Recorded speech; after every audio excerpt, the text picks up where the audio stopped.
They called him just Clara's husband, the man who cooked dinner, watered the ferns, and had no job worth mentioning. None of them knew he owned the servers half the country ran on.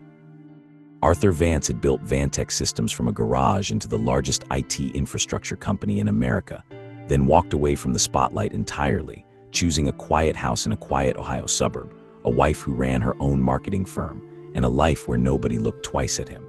He told himself it was about testing whether anyone would ever love him without the money attached. Somewhere along the way, the test had become a cage.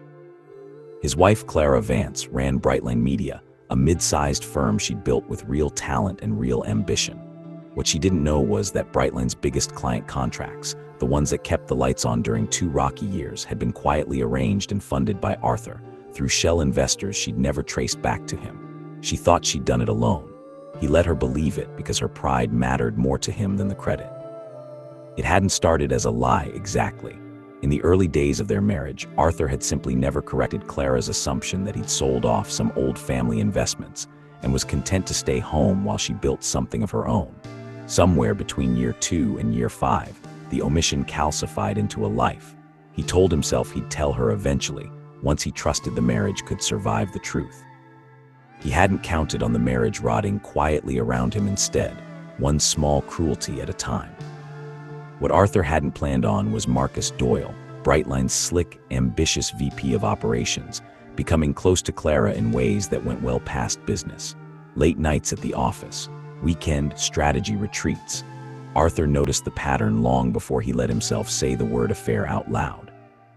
And because he had no visible income, no title, no LinkedIn worth mentioning, Marcus made him a running joke.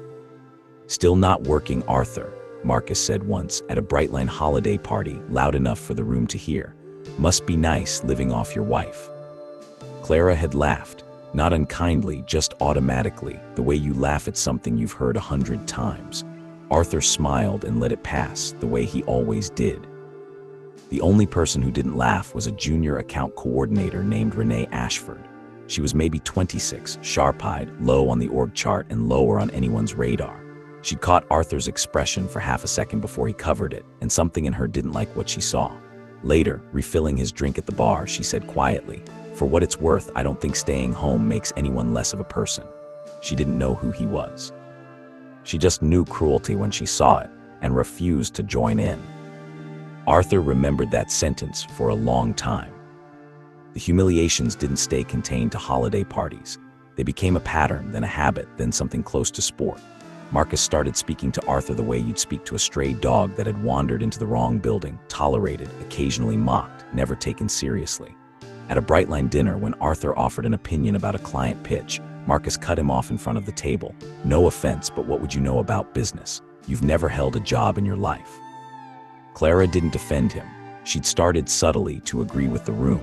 Arthur's own friends, when they visited, asked him with that particular pity in their voice whether he'd thought about getting back out there. Even Clara's mother had taken to calling him the house husband at family dinners, like it was a diagnosis. Through all of it, Renee kept showing up in small, unremarkable ways. She'd catch his eye across a room and not look away out of embarrassment, the way everyone else did. Once, when Marcus made a crack about Arthur's unemployment, Renee simply didn't laugh, didn't argue, didn't make a scene, just let the silence around her stand out against everyone else's noise. She never asked him for anything. She never even asked him much about himself. She just treated him like a person worth being kind to, which by then felt like the rarest thing in his life.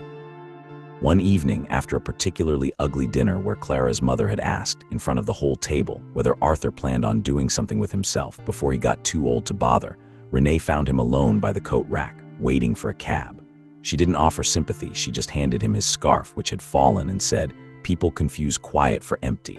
It's not the same thing." Then she was gone before he could think of anything else to say. He thought about that sentence more than he wanted to admit.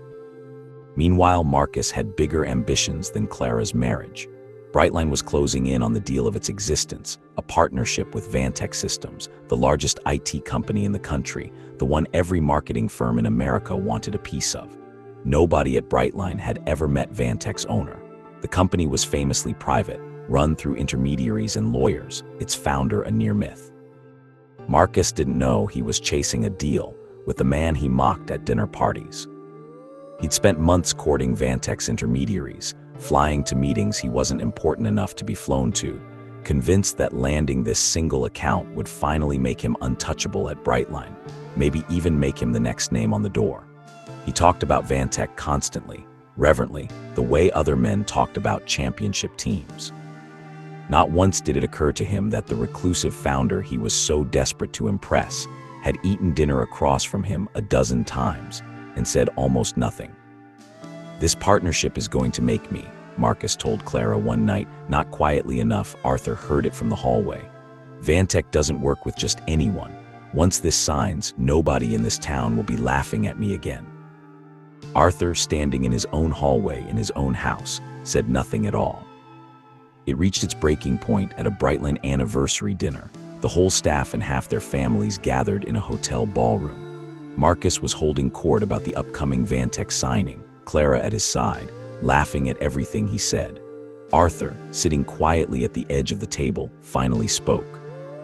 "I actually know quite a bit about Vantek," he said evenly. "I own the company." The table went silent for a beat and then broke into laughter. Someone actually clapped, thinking it was a joke. Marcus grinned and shook his head. "Stop dreaming, man. Seriously, you need to wake up." Clara's face flushed with embarrassment, not for him, but about him. She stood, took his arm, and steered him toward the door with the practiced calm of someone managing an awkward scene. "Arthur, please," she said, low enough for only the nearest tables to hear. "Please make your way out. The boss will be here shortly. Please don't humiliate yourself anymore." He looked at her for a long moment, then let himself be walked out, without argument, without raising his voice. From across the room, Renee watched it happen. She didn't laugh.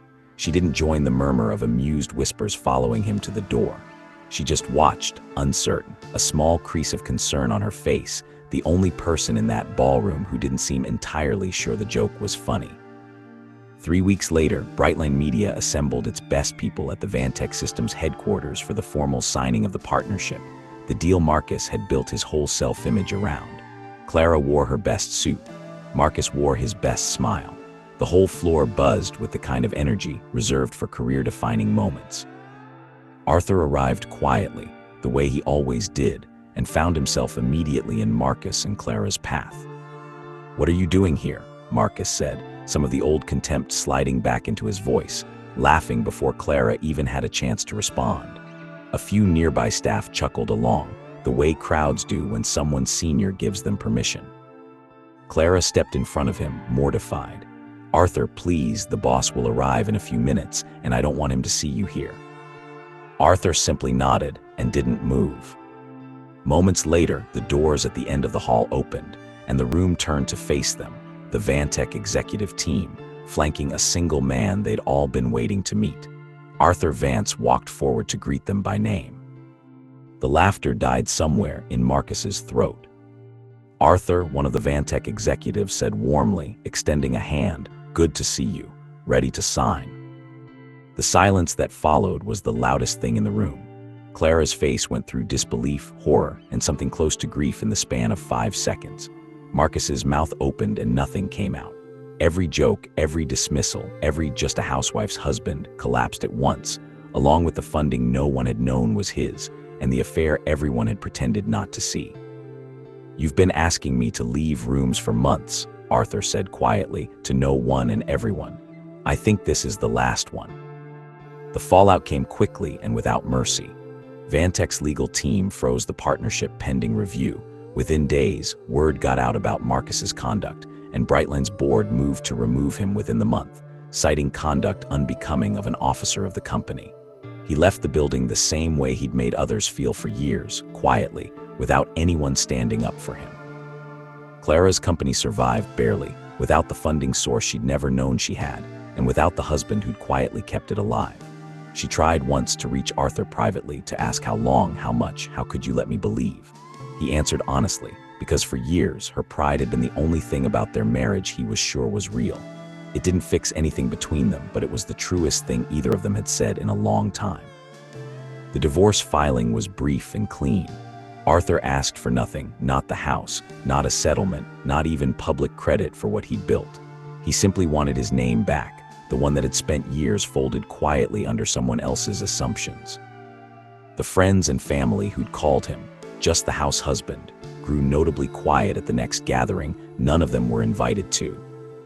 Renee Ashford, for her part, was stunned like everyone else, but when Arthur reached out to thank her, weeks later, for the one kindness in a room full of cruelty, she brushed it off like it was nothing.